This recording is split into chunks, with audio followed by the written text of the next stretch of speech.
In about 6 hours today, rescuers were able to search 2 miles of Lake Michigan, and they were fighting the lake for every inch of it. Fighting rip currents, an undertow, and waves so high they hid the Coast Guard's boats.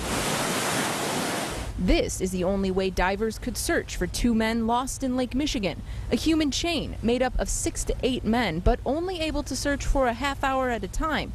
Any longer with these conditions, the rescuers might have become the rescued. Regardless of your swimmer skills or your physical abilities, 6 to 8 foot waves and a very strong undertow create very dangerous conditions.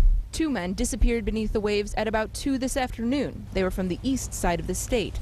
The 46-year-old uncle and his 22-year-old nephew were swimming in the big lake only about 50 yards offshore when they got into trouble.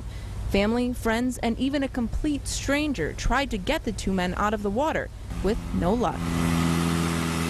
The search for them will continue tomorrow and each day after until they're found. It's for closure for the family. It's part of our constitutional mandate, and we try to protect other beachgoers from being the ones that unfortunately make that find. Is there a chance that you might never find these 2 men?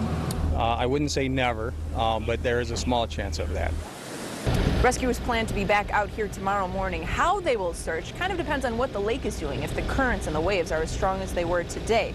They do plan to be able to search from here all the way to the Holland Pier. That is a distance of more than 10 miles. Officials also do tell us that they don't plan to release the names of those 2 victims until they are found and positively identified. In Saugatuck Dunes State Park tonight, Danny Carlson, 24 Hour News 8.